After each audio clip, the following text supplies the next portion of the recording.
Good evening, everyone. Good evening, Rav.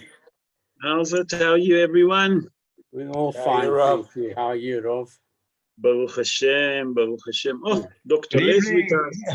All right. Hello. Mark is there. Hello, Jeffrey. How are you? Oh, thank God, all good.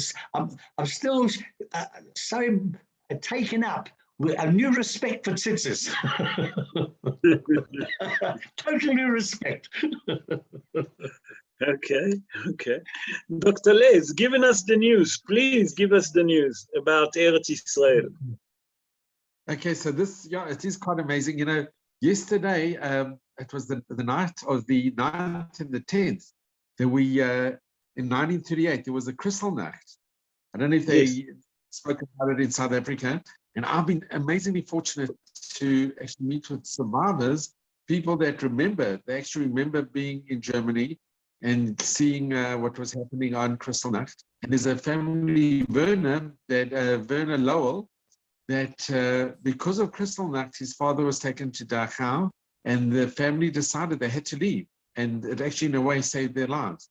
But it's amazing that, you know, we remember what happened and the devastation afterwards. And yet in England, a few days ago, the Israeli ambassador, Tzipi Hataveli, she's a from woman. She covers her hair. She's amazing. I met her.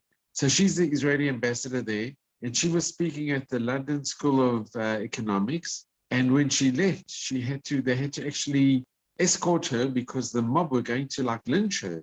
It was and there was such anti-Semitism going on there in the middle of London. It's just unbelievable. So it's like, what have we learned from, you know? But you know, the nice thing, Rob, and I'm sure your son knows it, and everybody who's here, you didn't walk around in Eretz Israel and you feel free. You know, it's amazing. You don't have to worry about anti-Semitism. It's the most amazing feeling that you can walk with your tzitzit hanging out, your kippot. Shall we home? We must show home here. And you feel it, you really do. No, Baruch Hashem, Baruch Hashem, Baruch Hashem. I'm so happy to hear that. And the most important is that we must never forget. We must never forget. We have to learn to forgive, but we must never forget. Yeah, that's very important.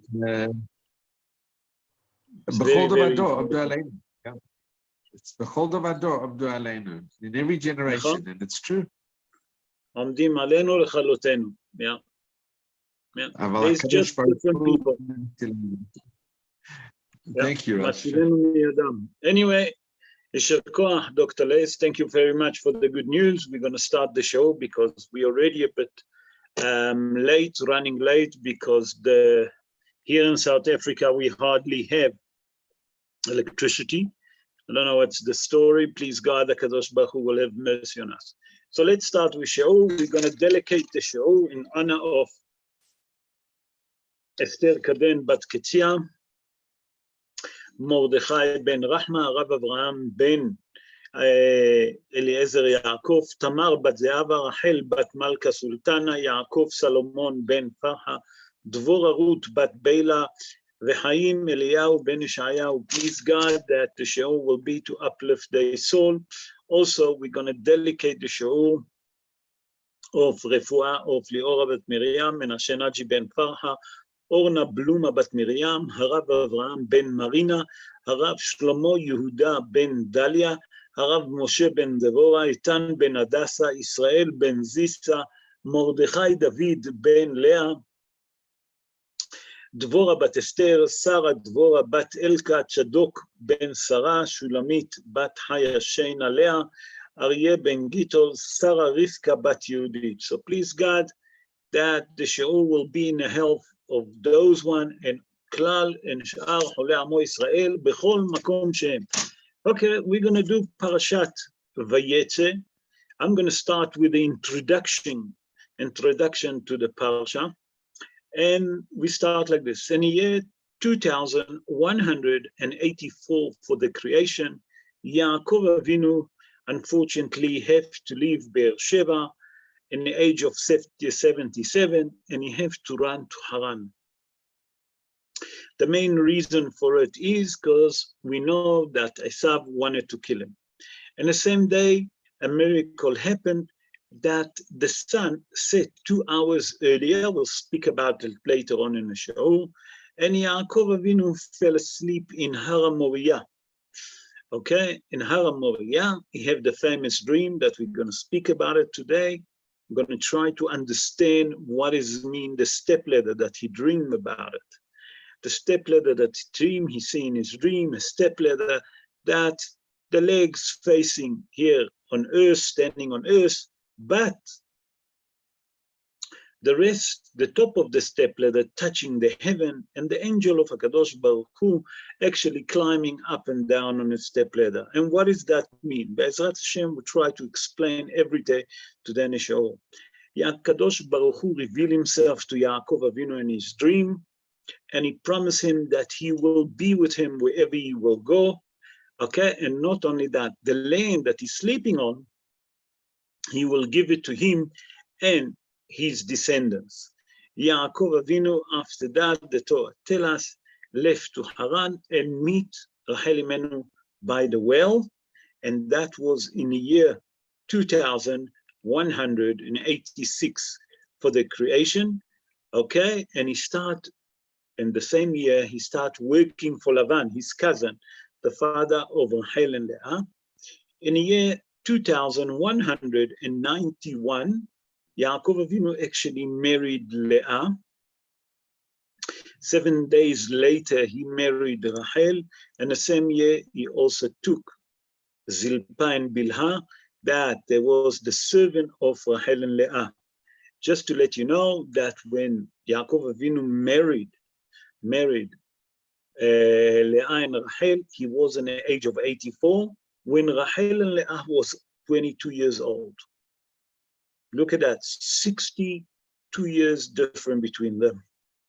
After that, the Torah speak about the birth of the 11 tribes that we know that in Haran, overseas, 11 tribes been born. And in the year 2200, from the 2205 from the creation, 2205 from the creation, Yaakov Avinu decided that it's enough. He has to leave the house of Lavan. He sent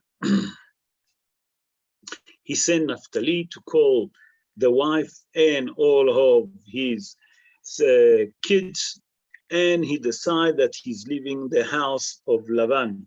After 7 days that he left the house of Lavan, Lavan heard about it, and he chased Yaakov Avinu, and he managed to catch him up in 1 day. What took Yaakov Avinu 7 days journey, Lavan made it in 1 day. And the same night, HaKadosh Baruch Hu appearing to Lavan and warned him not to harm Yaakov Avinu and not to do anything to him. When Lavan and Yaakov met, Lavan complained to Yaakov, how come that you live without telling me? You just get up and leave without telling me what's happening here. We see something very interesting that after that, Lavan asked Yaakov Avinu, why did he take his statues? That means, why did he take all of his idols? We'll speak about it also in the show. He just didn't realize that, as a matter of fact, it was Rachel Imenu that stole the statue from him. And it wasn't Yaakov Avinu. It was Rachel that took the statue, and she will speak about it. She sit on it, she put him underneath the cushion of the camel, and she'll sit on him. And there's a reason why she sat on him. We'll explain everything Be'ezrat Hashem in a show. So, Be'ezrat Hashem, na'aseh v'natzliach, ve'Hashem alenu berachamav v'yarbiach, Parashat Vayeitzei. Vayeitzei Yaakov mibe'er shava vayelech harana. Louis, unmute yourself. Yeah, and Jacob departed from Beersheba and went towards Haran. Okay, here the Torah tells us that, as a matter of fact, Yaakov departed Where is he gone? To Haran. In English, it's Haran. In Hebrew, it's also Haran, but it's say here in the Parsha, it's Harana. We have to understand why the letters Hey. We're going to speak about it. Why didn't it say Haran? It should say Vayeitzei Yaakov, Vayelech mi Be'er Sheva, Vayelech Haran. No, it's Harana. Why Dafka Harana? We'll see what's hiding behind everything. But first we have to understand, it says Vayeitzei Yaakov. Yaakov left. In English, it's called departure. Okay, they want to call it departure, I understand. But what does it mean, Vayeitzei? So we see something very interesting in Rashi HaKadosh. Rashi said that when it says Vayeitzei Yaakov, okay, it's tell you something very interesting. What did Rashi tell us? Rashi tell us something very interesting. Magid she'yitziat tzadik min hamakom osa roshem. What does it mean? When a righteous person leave the departure from his own place, it make a great impression on a place that he left. And immediately many of the Mefarshim say, what does it mean, making impression? The word impression is very, very important here. Because impression means that Vayeitzei, that if someone left the city of Be'er Sheva, when Yaakov left it, it's making impression. Immediately all the Mefarshim say, whoa, what's happening here? When Avraham Avinu left Haran, he didn't say Vayeitzei Avraham, he said Vayelech Avraham. So why here it says Vayeitzei? Many of the Mefarshim ask. So today, Be'ezrat Hashem, I'm going to bring the comment of Hatam Sofer. Hatam Sofer is Rabbi Moshe Sofer. He born in the city of Frankfurt in Germany. He born 258 years ago. And he says something very interesting, the Hatam Sofer said. He said, you have to understand, when Yaakov Avinu left Be'er Sheva, who did he left with? He lived with Yitzhak Avinu and his mother Rivka. That was righteous people. When Avraham Avinu left Haran, who he lived with? He lived with idol worshippers, with pagans. He said, therefore, when Avraham Avinu left Haran, it didn't make any impression. Why? Because the people that lived in Haran didn't appreciate Avraham Avinu. Why? Because all they have in mind, they was pagan. So there was idol worshippers. They have nothing else in their mind. So when Avraham Avinu left Haran, it didn't make any impression on him that a tzaddik left. But when Yaakov Avinu left Be'er Sheva, you know who lived with him? Yitzhak Avinu, that was a righteous man. Rivka Imenu, that was a righteous man. And they felt that when Yaakov Avinu left, they felt something different. They felt that there is no more something righteous in the town. What does it mean? That Yitzhak Avinu was a great righteous man, but next to him was his son, that was also a righteous man.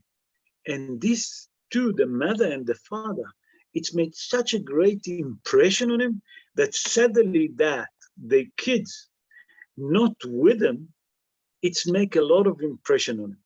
And that's what Rashi come to tell us. You know why with Avraham Avinu,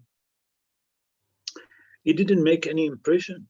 Because all of his generation, all the people that lived in Haran, until then was idol worshippers. Avraham Avinu needed what to do? To convert him to believe in HaKadosh Baruch Hu. But in Yitzhak Avinu, the house was a house of religion, was Rivka Imenu. The education was different.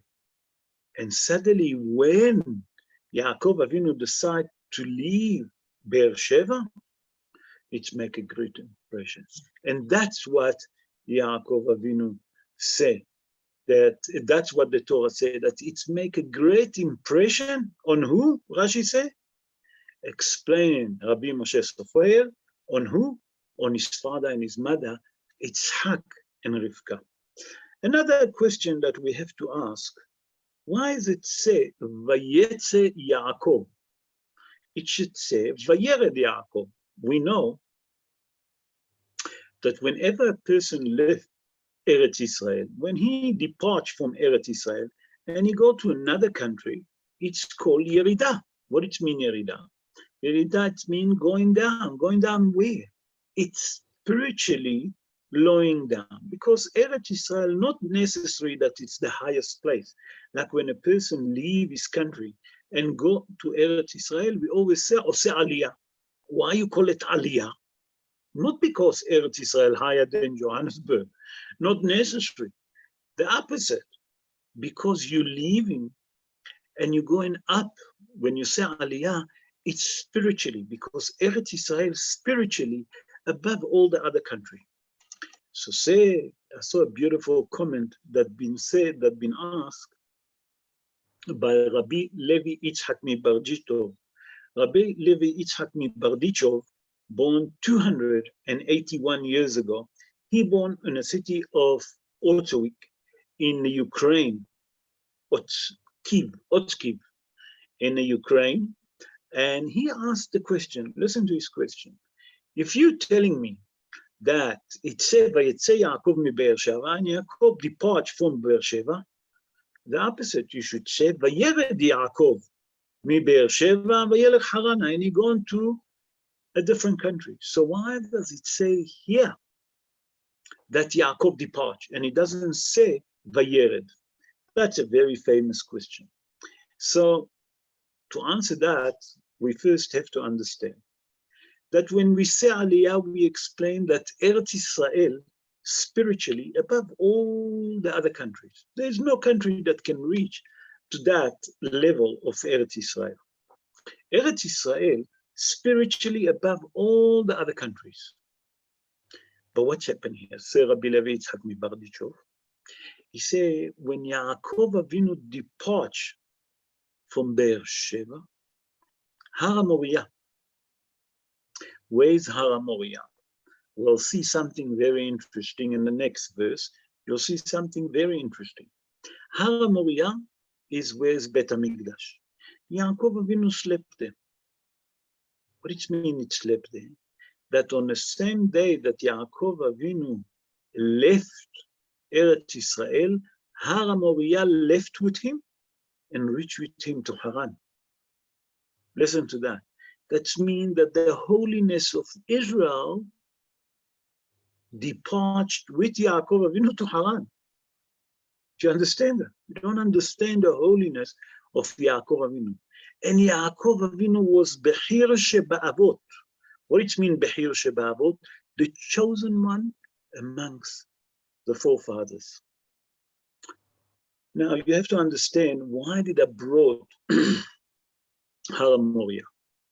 Har HaMoriah is where's Bet HaMikdash today. And you'll see just now, I'm going to move to the next verse after we finish first verse 10, and we'll see something very interesting there. How the Torah hint to us which festival we're going to be and where. So let's finish first our verse. And then it said, Vayelech Harana, and he gone to Haran. But in Hebrew, it doesn't say Haran, it says Harana. There is the adding up of the letters 5. 5 in Gematria, Hey in Gematria is 5. And many of the Mefarshim say, why Dafka this letter adding up?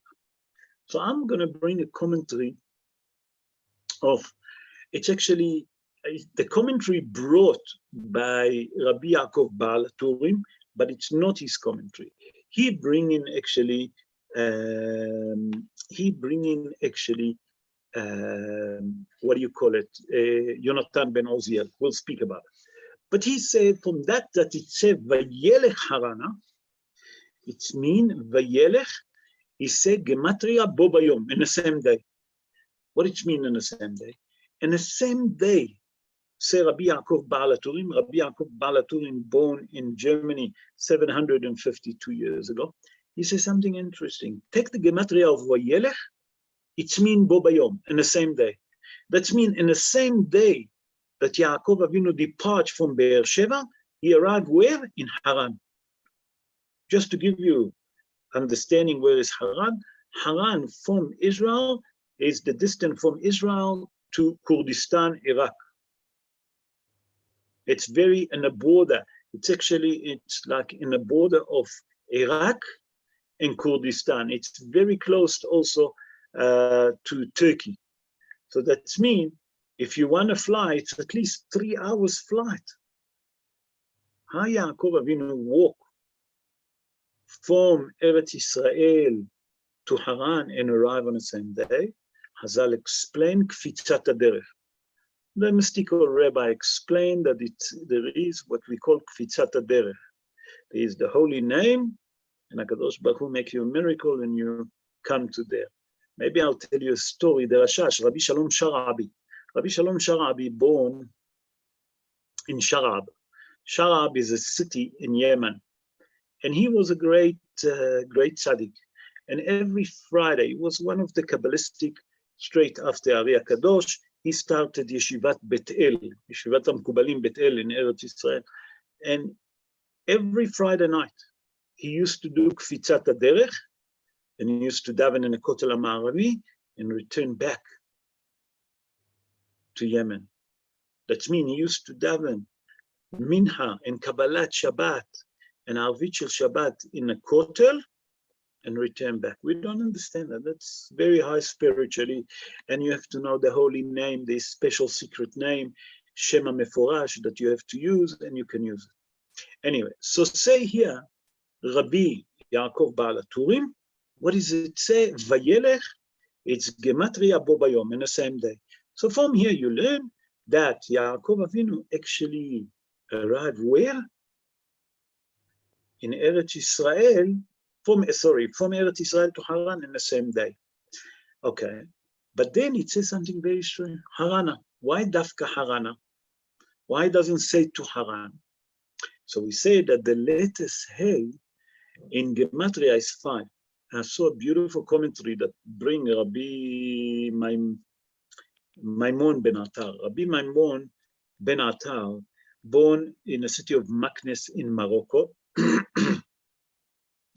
And he born 154 years ago in Morocco. And he actually bring what Yonatan ben Oziel, not Rabbi, Yonatan ben Oziel.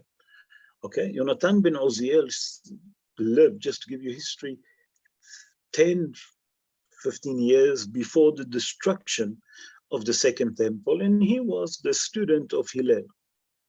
And if you look, there is a commentary, and aside some of the Mefarshim bring Yonatan ben Oziel. That's what it's called, or Pirush Yonatan ben Oziel. That's the commentary that translate the Aramaic to Hebrew. And there, Yonatan ben Oziel say that you know why it was the adding up the letters Hey, that Gematria 5, and it didn't stand just normal Haran, and it said Harana. It's to tell you that 5 miracles happened to Yaakov Avinu in the same night, on the same day that he fled, not the same night, the same day. What happened? Listen what Yonatan ben Oziel says. He said the first miracle happened, and we'll speak about it also in the show, that the day got shortened by 2 hours. The same day that he left, HaKadosh Baruch Hu changed the sequence of the world. What does it mean? That the sun set 2 hours earlier. The second miracle, that the 4 stones that Yaakov Avinu put under his head turned to 1. When he wake up in the morning, he saw 1 stone. The third miracle, when Yaakov Avinu arrived in Haran, what happened in Haran? He met Rachel in a well, and they used to cover the well with big, huge stone that you need at least 4 or 5 shepherds, if not more, to pick up that stone over the well, because they didn't want any chochos to fall, anything to fall into the well. Yaakov Avinu himself, listen to that, pick it up in the age of 77 and move the big stone. That was the third. The fourth miracle that happened, that when Yaakov Avinu stood in the front of the well, the water came up. That means that he didn't have to draw water. Not only that, Hazal say, listen to that, that as long that Yaakov Avinu was with Lavan in Haran, the water in that well, they never have to draw water. The water always gush up, came up, and people used to just put the vessel and to collect the water. They didn't have to draw the water from down of the well. That was the fourth miracle. The fifth miracle that happened, that say Yonatan ben Oziel, that on the same day that Yaakov Avinu left Beersheba, okay, he arrived where? In Haran, like we explained earlier. So we see from here, why is it say Haran with the letters Hey? To tell us that the gematria of the letters Hey is 5. To explain to us that 5 miracles happened to Yaakov Avinu when he left Haran. Now, we say something very interesting that happened in the next verse. And the next verse, I'm going to read it quick. I'm not going to spend a lot of time on it, but it says like this, ויפגע במקום, וילן שם, כי בא השמש, ויקח מאבני המקום, וישם מראשותיו, וישכב במקום ההוא. He encountered the place and spent the night there because of the sun had set, and took from the stone of the place which he arranged around his head, and he lay down on this place. Now, if you look carefully, something very interesting happening. The word makom, that its place, mentioned 3 times. ויפגע במקום, וילן שם, כי בא השמש, ויקח מאבני המקום, okay, וישם מראשותיו, וישכב במקום ההוא. Again, the word place mentioned 3 times. Why? So a beautiful commentary that bring in Rabbi Yaakov Baal HaTurim. And Rabbi Yaakov Baal HaTurim say, from that it's mentioned 3 times makom, and it's speaking about the place that Yaakov Avinu slept. Where is that? In Har HaMoriah. He said that the 3 times come to tell you it's the 3 festival that the Jewish people have to go to that place. What does it mean? That 3 times a year, in that Pesach, Shavuot, and Sukkot, the Jewish people have to go to Har HaMoriah when Bet HaMikdash was exist. That means, 3 פעמים בשנה יראה כל זכורך את פני האדון. That means that here, already HaKadosh Baruch Hu hint to Yaakov Avinu that this place that you slept, that will be the place that your children will have to come and to show their face to me 3 times a year. And that's what it's mentioned 3 times, the place 3 times, the word place. That's why it's mentioned. Let's move to verse 12. And here it says something very interesting. Now we're going to speak about the dream. והיה חלום, והנה סולם נוצב ארצה, וראשו מגיע השמיים, והנה מלכי אלוהים עולים ויורדים bו. And he dreamt, and behold, a ladder was set earthwards, and its tops reached the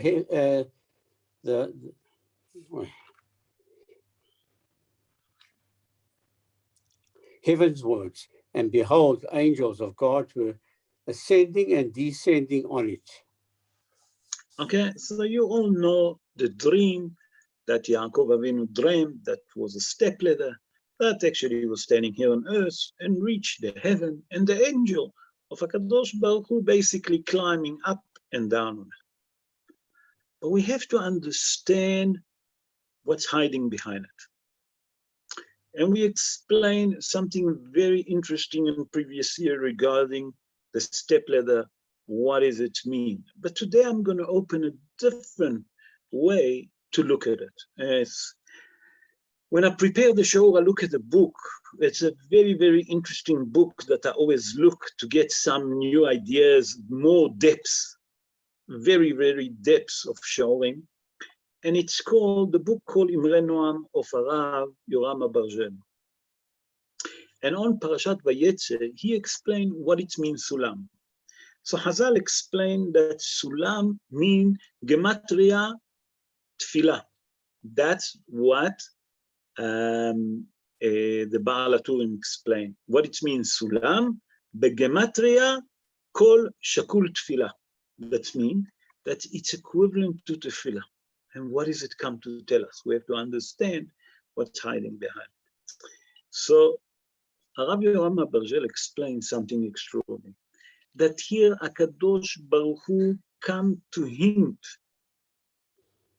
to Yaakov Avinu, come to hint to us that one of the most important things that we have in life is tefillah.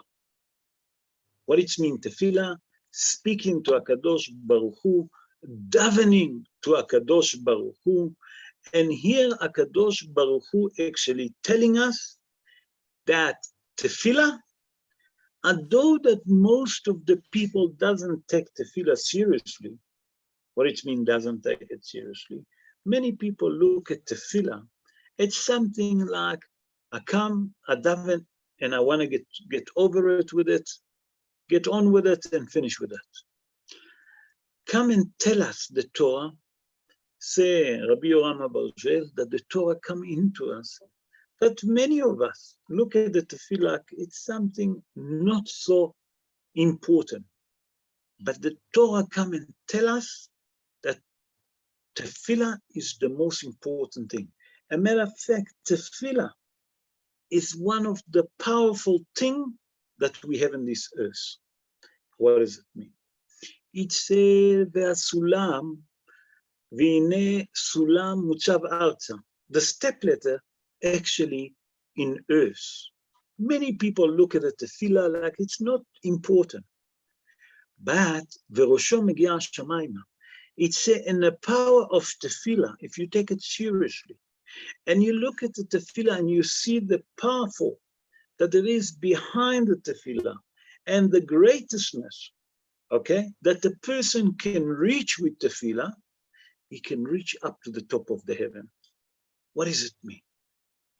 That means if a person take the tefillah seriously and he daven from the deep of his heart, he can reach to the heaven. What does it mean, reach to the heaven? Many of us, when we want something, we daven to HaKadosh Baruch Hu, please help me. HaKadosh Baruch Hu, please give me parnasa, health, wealth, all the things that the person wants. We just ask in a tefillah. He said, but you know how you can achieve all of this? When you look at the tefillah in a different way. When you take the tefillah and you understand that the tefillah is the most greatest thing, the tefillah is the most powerful thing, that you can reach where? To the heaven. And if you understand that with the tefillah, you can reach to the heaven, that's when the tefillah gonna make his impression in heaven. That's when a person comes and standing in the front of HaKadosh Baruch Hu, and davening to HaKadosh Baruch Hu with full kavanah, with full depth, with full powerful and understanding, what is a tefillah? It can reach the heaven. But has v'shalom, it says, sulam mutzav arza. What does it mean, mutzav arza? Standing on the ground. He said that the sulam, that the person has v'shalom, that want to climb on a step ladder, that is very shaky. As a matter of fact, it's very dangerous. When a person daven a tefillah, that he come and start at the middle of the tefillah, a person come and jumping, skipping certain part of the tefillah, that's become very dangerous. And then Hinocha asked why HaKadosh Baruch Hu doesn't listen to his tefillah. Because if you skip words, if you skip part of the tefillah, if you're jumping to the tefillah, or you come halfway through the tefillah, how you expect that the tefillah gonna make impression on heaven? So it's come to tell you that the gematria of sulam, it means call. Call is a voice. What it means voice? It means shakul ketfilah. tefillah. What it means, tefillah? That it's davening, that if you take that sulam, it's come to hint to you how important is the davening. And if you take your davening and you focus on it, HaKadosh Baruch Hu will accept your davening and will give you whatever you want. Why? Because then your davening can reach the heaven. But has v'shalom, if you not serious about your davening, you come halfway through, or you skip, or you start here and you jump here, certain words you don't say. Where's that tefillah go? It can never reach the heaven. It's like a shaky stepladder, and that's more dangerous. The second idea of the word sulam that I would like to share with you is the word sulam means mammon. Mammon means money. And the commentary that I'm actually going to bring is the commentary of the Gaon Hida. Rabbi Haim Yosef David Azulai, he born in Jerusalem 297 years ago. He wrote a book, Midbar Kedemot. And his book, Midbar Kedemot, Ma'arechet Aleph, that means, call it chapter 1. Ot Gimel, that means verse 3. Then he bring a very, very important midrash. I don't know how many of you know it. I'm sure that most of you know it. And he said like this, listen to that. He said when Yaakov Avinu escaped, or when he departed from Beersheba, Esav realized that he left. He sent his son Eliphaz. Eliphaz was the father of Amalek. Okay? Eliphaz chased and he caught Yaakov Avinu, and by the command of his father, Esav told his son Eliphaz to kill Yaakov Avinu. He hold of Yaakov and he said to Yaakov Avinu, listen, my father commanded me to kill you. But Eliphaz was Talmid Chacham. He knew a lot of Torah. He was a wicked, but he knew Torah, the same like his father. So Yaakov Avinu said to him, Chazal tell us that 3 people considered dead. A person that doesn't have kids, a person that is blind, and a poor person. Consider as dead people. Take all my wealth, take everything that I have. And then I'm considered like a dead person. Eliphaz agreed. But he said to Yaakov Avinu, I'll take everything. What is he took? Even his clothes. He left Yaakov Avinu naked. Hazal say in the Midrash. Yaakov Avinu was so embarrassed. He left naked. He gone and hide in a bush by the river where there's a little bit of bush. He hide there. He said, HaKadosh Baruch Hu will send me the salvation. And HaKadosh Baruch Hu did. A horse rider arrived, and it was a hot day, the Midrash said, and he came into the river to cool himself, and he drowned. Yaakov Avinu sat and he saw that, because he was hiding in a bush, took his clothes and took his horse, and with that he arrived to Haran. Now you have to understand, Yitzhak Avinu was the richest among all the forefathers. Yaakov Avinu grew up in a house of the richest man. Nothing was short. Whatever Yaakov Avinu wanted to have. What's happened? The word mammon come to teach us money. HaKadosh Baruch Hu come to tell us that the stepladder, standing here on earth, but facing the heaven, it's come to tell us that HaKadosh Baruch Hu gonna test Avraham Avinu with 2 tests. Poverty, poorness, and richness. How's Yaakov Avinu gonna behave? And we know that Yaakov Avinu been tested first with poorness. And when he never complained, and he said, HaKadosh Baruch Hu gonna send me his salvation. And he saw that he never complained. HaKadosh Baruch Hu said to him, that mutzav arza, the test of poverty you passed. The next test you're gonna have is the test of richness. Verosho megia shamayma. That means sulam is money, There is money down, has v'shalom, poverty, but from the other way, it's reached the heaven. That's when you're very rich. And Yaakov Avinu become very rich. And we know that Yaakov Avinu never changed himself. Ishtam Yoshev Alim. Hazal tell us. That means that the Sulam come to tell us that he's standing here on earth, facing the earth. That Yaakov Avinu, the first test was with poverty. Then, when he left the house of Lavan, he was a rich man. He still didn't change. That's Rosho Megiah Shamayim. Akadosh Baruch Hu test Yaakov Avinu with two different difficult tests. When you're very rich, and then you go to poverty, and when you're rich, how are you going to behave again? And Yaakov Avinu was modest and humble even when he was rich.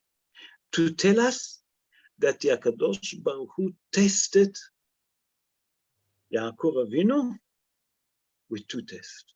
And that's what the Sulam come to tell us. What's hinting behind us, והנה סולם מוצב ארצה וראשו מגיע השמיים, and the head of the step ladder reaching the heaven. Gematria of Sulam Mammon, that means money, that here HaKadosh Baruch Hu telling us in the Holy Torah that he tested Avraham Avinu with poverty on one side, and later on, when he was rich, how is he going to be here? And Yaakov Avinu, we all know, Baruch Hashem, managed to stand all of these tests. Yaakov Avinu never changed. He had a full trust in HaKadosh Baruch Hu, that he knew whatever HaKadosh Baruch Hu do, he do for good. That means that it's come to teach us the emunah in HaKadosh Baruch Hu. How much we have to be strong in our emunah to believe in HaKadosh Baruch Hu. Let's move on to verse 20. I think that I would like to try to manage to catch a few more because we're running very, very late on the show. Okay, verse 20, it says something very interesting.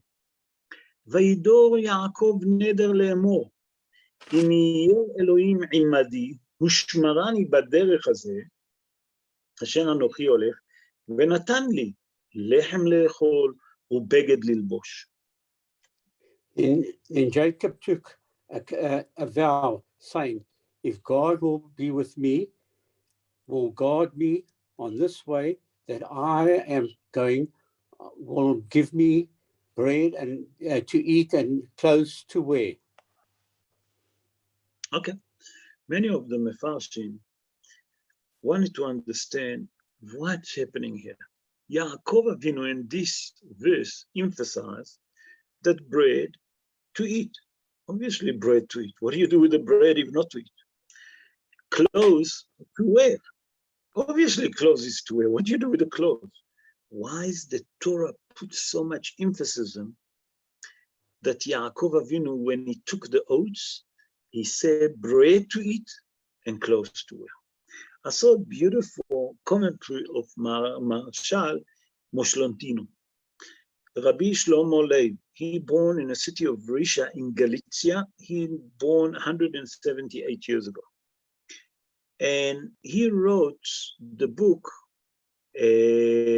Marshal Moslontino. And he said like this, listen what he said. He said that here, Yaakov Avinu come to teach us something very important, that we can't take things for granted. He said, lechem le'echol, that many people think that they have bread to eat. He said that here he come to teach us a musar, Yaakov Avinu. There's many people that can afford to eat more than a bread, but lo alenu velo al af echad me'am Yisrael. That there's certain people that they cannot eat gluten. They're suffering from eating bread. They have the money, like you can't believe, that they can buy a bakery. But unfortunately, they have a disease or they have a sickness that they cannot eat bread. They're suffering from what we call gluten. So say Yaakov Avinu, lechem le'echol, give me bread that I can eat and I can benefit from it. that the bread that I'll eat, it will be for my own health. What it means, beged lilbosh? That it said beged lilbosh, that is, many people have a full drawer, full of suit, full of shirt, full of trousers, beautiful clothes, but they cannot benefit from it. Lama, why? Say like this, he explained like this, Rabbi Shlomo Lev, that sometimes lo alenu, people lying in bed, not feeling well. Lo alenu v'lo al af ehad me'am Yisrael. So those people, although that they have a full drop of clothes and they can enjoy it, unfortunately, they're not going to enjoy it. Why? Because they're sick. Or from the other way, lo alenu, these people, when they're mourning, when the year of mourning on a shiva, that they cannot wear clothes. It's come to tell you, beged lilbosh, that when you wear your new clothes, appreciate, have the appreciation to HaKadosh Baruch Hu. That means you ask for HaKadosh Baruch Hu for the physical health, okay, and the spiritual health. And that's what we say, refuat hanefesh or refuat haguf. That means it's not enough just to eat. It's good also for the nefesh, that the soul gonna be strong, that the person gonna be healthy, that the person gonna be emotionally focused and understanding that everything is from HaKadosh Baruch Hu. And that's the emphasis that Yaakov Avinu put on this word, that it says, lechem le'echol ubeged lilbosh. How important is it that a person can eat, okay, and the clothes that he had, he can dress and he can walk with them and he can enjoy with them. And that was what's hiding behind this verse. Now I'm going to skip to chapter 29, verse 7. Yeah, yes, verse 7. Yeah, and there, Louis 29:7. 29:7. Yeah, 29:7. Yeah, I've got it. הן עוד היום גדול, לא עת, יאסף המקנה, השקו הצאן, הולכו ורעו.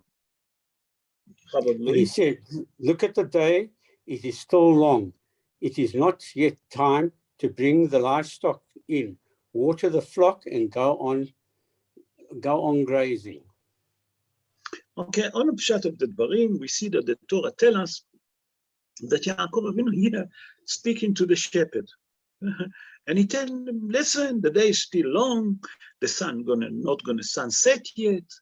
Not only that, take the flock, don't pick them up yet, let them drink, let them go and eat on the field. And many of them are asking, what's happening here? What's happening here? Vachabiki, Mr. Yaakov Avinu, what's happening here? What are you telling us?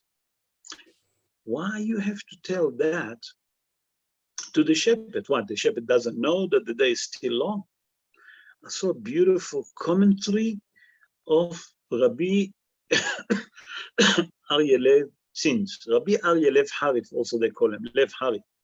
Aryeh Tzins, Rabbi Aryeh Lev Tzins. He born in Poland 253 years ago. He wrote the book Meloa Omer. And in his book is a commentary on the Parashat Shavua. Listen what he explained. He say Yaakov Avinu here telling the shepherd, listen, it's not the time to collect all the flock, the livestock. Why? Because they saw, when he arrived the day before, the sunset set 2 hours before. HaKadosh Baruch Hu shortened the day by 2 hours. We explained the beginning of the show. What happened? Because HaKadosh Baruch Hu wanted that Yaakov Avinu will sleep in Har Moriah. So what is he done? He shortened the day by 2 hours.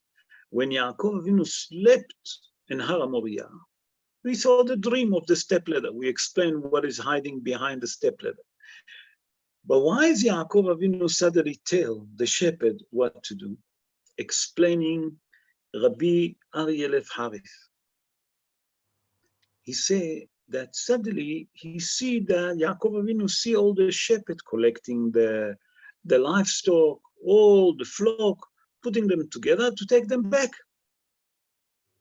Yaakov Avinu said to them, hey, what happened yesterday, doesn't mean that the weather changing, the season is changing. Not at all. The season is still the same. What happened yesterday, it was because HaKadosh Baruch Hu shortened the days. It was a coincidence.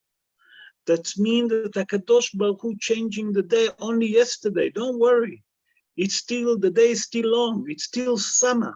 That means that the sun not going to set so early. It's still summer. You don't have to collect the livestock of the flock so quickly. You have another 2 hours. Let them drink, let them go and graze around in the field. Don't be in a rush to collect them. And that's what Yaakov Avinu told the shepherd, that what they saw in the previous day, what happened in the previous day, doesn't mean that the season is changed and the time now getting shorter and sunset gonna come earlier. Not at all, nothing changed. And now we can understand why did Yaakov Avinu tell that to the shepherd. With your permission, I'm gonna move to chapter 31. Louis 31, I'm skipping quite a bit because the time is just flying. Chapter 31, verse 34, okay? And there we see something very interesting. Here we see that the Torah telling us that Rachel Imenu took the statues of her father. Let's read it. ורחל לקחה את התרפים, ותשם בקר הגמל, ותשב עליהם, וימשש לבן את כל האוהל ולא מצא. בכבוד. Now Rachel has taken the terapin, put them into the camel's pack saddle, and sat on them. Laban rummaged through the whole tent, but found nothing. We see here that the Torah make a lot of emphasis in that number one, Rachel stole her father's idol. Number two, the Torah tells us that not only that she stole it, she put it in a cushion and she sat on him. Why does the Torah have to tell me that Rachel stole them and not enough that she stole those statues? She sat on him. What difference does it make to me? She hid it and good enough, finish. So to understand that, I saw it in a book. I saw it in one of the Mefarshim, and then I wanted to see the main source. The main source is in Midrash Tanhuma in Parashat Vayeitzei, Yudbet, Ot Yudbet. That means verse 12. Parashat Vayeitzei, chapter 12, verse 12, doesn't make a difference. And he explained what's happening here. He explained that number one, you have to understand that those statues, those idols that Rachel took from Lavan, those statues of Lavan, they used to speak. Speak. On the pshat of the Dvarim, Hazal said that she stole it. You know why? That they will never tell her father when Yaakov and his wife and the children escaping, because they're going to tell Lavan that they're escaping. That's on the pshat of the Dvarim. What's hiding behind it? We'll see now. They were speaking. How did they make the statue work? I looked and Midrash Tanhuma explained. What did they used to do? Listen, the witchcraft. They used to take a firstborn male and they used to slaughter him. And then they used to embalm him. Okay, listen to that. With honey, listen to that carefully. Embalm him in salt and perfume. Then they used to take a gold plate and they used to engrave on it the Avodah Zarah, what it means Avodah Zarah, the name of those Holy Spirit, and they used to put it under the tongue of that person that they slaughtered, And they used to hang him. And they used to stand and bow down and light candle, and he started whispering to them. He started talking to them. That means that the evil spirit used to talk to them and say like this, listen to that. Say Midrash Tanhuma. That's what the statues and the idol of Lavan used to do. So Rachel stole them. But then the Torah told us that not only that she stole them, that they wouldn't reveal to her father where they are, she sat on him. And all the Mefarshim said, okay. So when she stole them, I understand, I never talk. But when Yaakov Avinu, met with Lavan, Lavan starts saying to him, listen, you stole my statues. Why did you steal my statue? Yaakov Avinu said to him, I didn't steal it. So he starts searching from one place to another place, from tent to tent, from person to person. When he arrived at Rachel, why is those statues didn't start talking? The Mefarshim say, you're telling me that they was talking. They can tell, they can reveal things. How come that suddenly they don't talk? Lavan's standing next to them. Said the Midrash Tanhuma, something extraordinary. Listen to that, Hazal explained.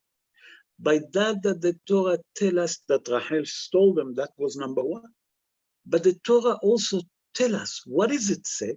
Vatasem bekar hagamar, she put him in a holster and she sat on him. Vateshev alehem. What it means, Vateshev alehem? That she sat on top of Avodah Zarah. Hazal explained that you know why they couldn't talk? Because Rachel humiliated them. Because we say for them to speak, you have to light candle and to bow down to show them respect. Here come Rachel. Not only that she put him inside the holster, she sat on him to humiliate him. But we have to understand, what did she say to her father? In verse 35, ותאמר אליו, אל יחר בעיני אדוני, כי לא אוכל לקום מפניך, כי דרך נשים לי, ויחפש, ולא מצא את התרפים. Verse 35. She said to her father, let not my Lord be angered that I cannot rise up before you, for the way of woman is upon me. Thus is that he searched, but he did not find the terrapin. Okay, here we see something that Rachel said to him, you know why I can't get up? Because I have the cycle of the woman that have once a month. Immediately all the Mefarshim say, oh, what's happened here? Rachel lying to her father that she can't stood up because she have the cycle. How can it be? What's happening here? Rachel would lie, Rachel imenu.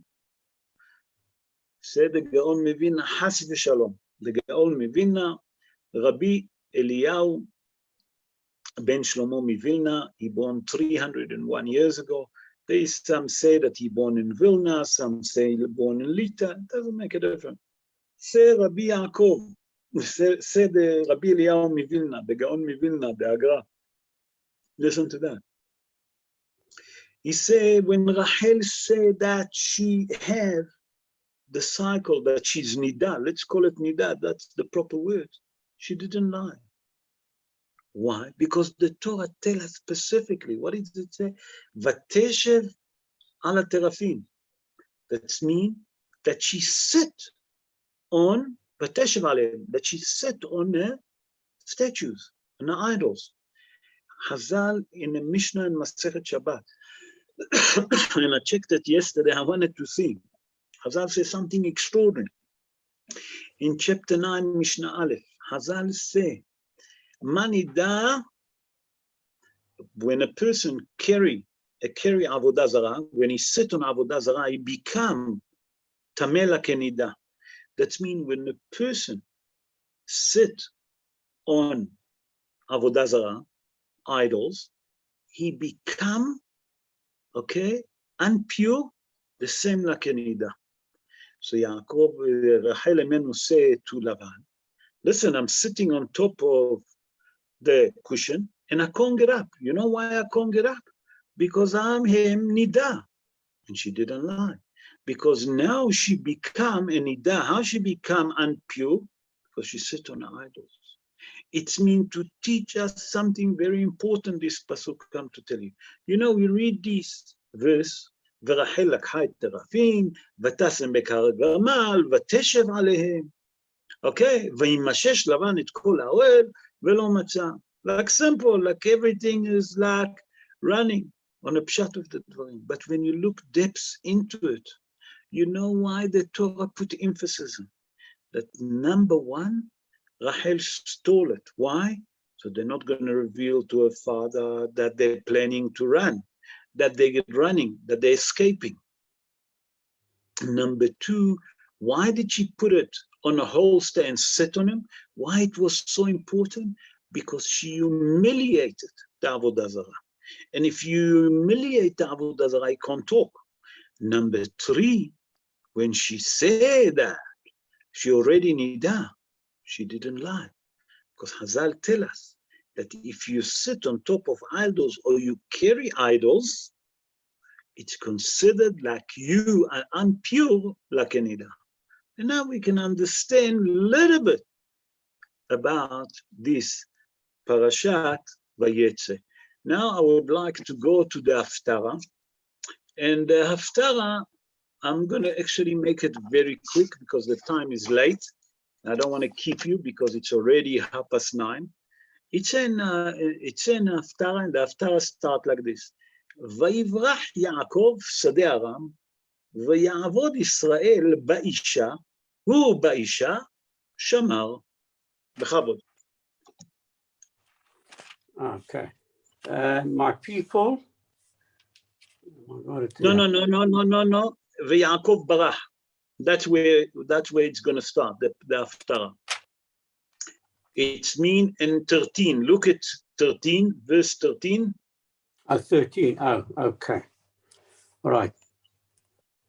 Ephraim surrounded me and lies, and the house of Israel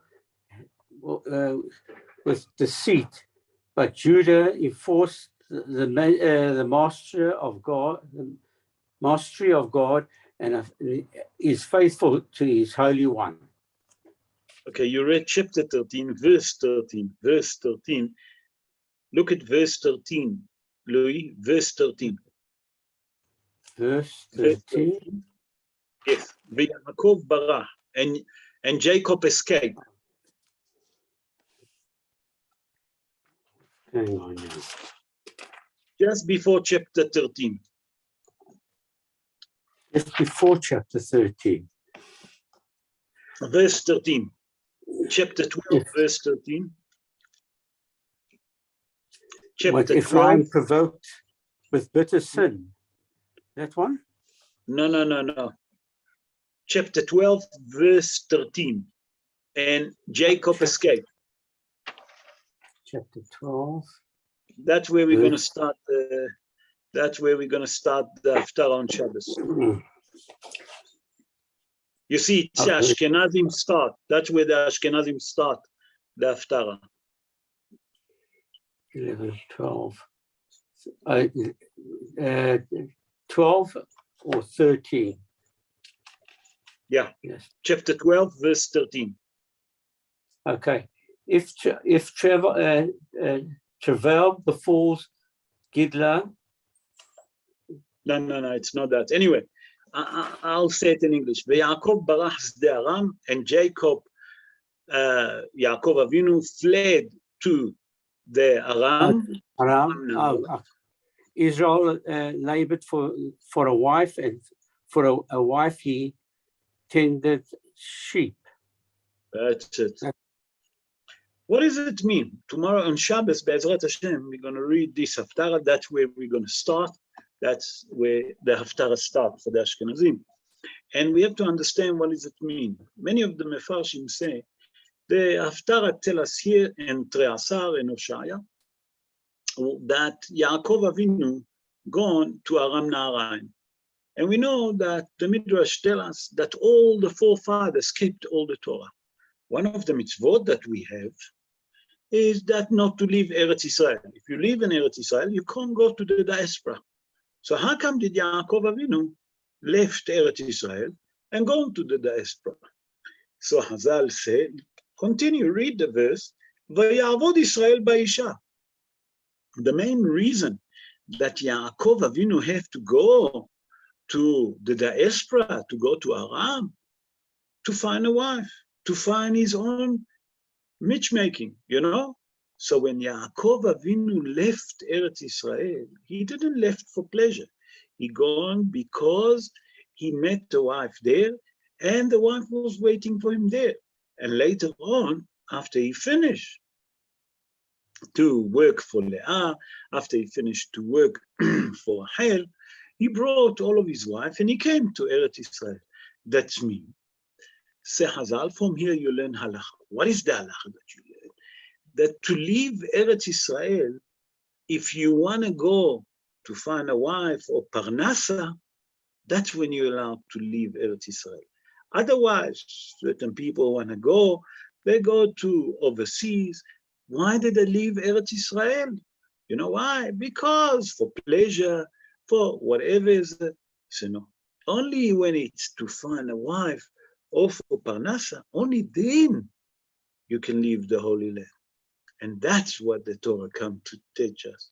That means a person that was allowed to go now, Yaakov Avinu was allowed to go now to Haran. You know why? Although that he kept all the Torah, because he's going to find his future wife. And Be'ezrat Hashem, that we should all merit to say Mashiach Tzidkenu speedily in our days, and the building of Ted Bet HaMikdash, and then we're all going to merit to do Aliyah to Eretz Israel. Amen. Ken Yeh Ratzon. Be'ezrat Hashem, if you have any question regarding the Parsha, I will try and answer. Bechavod, everyone. Whoever want to ask a question. Bechavod. So, Rabbi, the Maariv, did Yaakov institute them? Stephen, I missed you. Speak to the microphone slowly. Yes. No, the Maariv prayer was that Yaakov instituted the Maariv prayer. So when he davened it, when the sun was going down, and he instituted Maariv. Exactly. Ah, yes. Very, very, very good question. Very good question. You ask who institute the davening, nachon? Yes, the Maariv, yeah, the Maariv prayer. Yeah. Oh, very good, very good, very good, very, very, very good. So we have to understand something very, very important here. Avraham Avinu Institute, Tfilat Shacharit. Yitzhak Avinu Mincha. Yaakov Avinu Arvit. Now listen to that. Stephen, listen to that carefully. What is the second letters in the name of Abraham? Bet. What does it mean, Bet? Boker. Boker is Tfilat Shacharit. Sure. The second letters in the name of Yitzhak, Tzadik, Tzohoraim. That's mean Mincha. Sure. You follow? Yaakov, what is the second letters? Aleph, yeah. You understand? Ain. Why Ain? Erev. It means Arvit. Sure. So from here you see who constitute the Tfilot. Avraham Avinu Shacharit, Yitzhak Avinu Mincha, Yaakov Avinu Arvit. Beseder? And I giving you how to work it out. The second letters of the name help you to find which tefillah they constitute. Okay? Okay. Good. Wow. Any other question? Yeah. That was with the base of Mikdash, we slept years later. That's when the base of Mikdash can be built. And that's Maria, that the stones when it came. Yes. 12 steps. Yeah, that's it. Jeffrey, you wanted to ask. Bechavod, Jeffrey. Yes, I just wanted to ask a question. You mentioned now in Haftorah, and when we were discussing the only way you can leave Israel is if you want to find a wife, you go with Parnasa or whatever it may be. So I was just thinking, isn't that when Yaakov said he wanted lechem lechol, and then he wanted to have clothes, isn't it Yaakov's actually saying, I want to be able to earn a living, lechem. I like to earn in order that I can clothe myself. Yeah, but just remember, Yaakov Avinu didn't have to work. His father was a rich man. He had everything. He given him everything. But only when he left, yes, he lost now he need also bread to eat. Nachon? Beautiful. Beautiful idea. I never thought about it. Beautiful, Jeffrey. Beautiful. Well done. Any other questions? Hello, it's Anthony. Can you hear me? Sure, I can hear you, Antonio. How can I not hear you?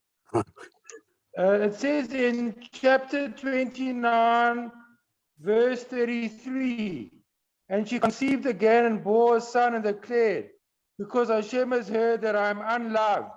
That was Leah who said, I'm unloved. Why did she feel unloved, Leah? Because the Midrash tells us that Leah was supposed to marry who? Esav. In Chazal, the Midrash say, Hagdola lagadol, the older one, to who? To Esav. Because Leah and Rachel was twin. Yaakov and Esav was twin.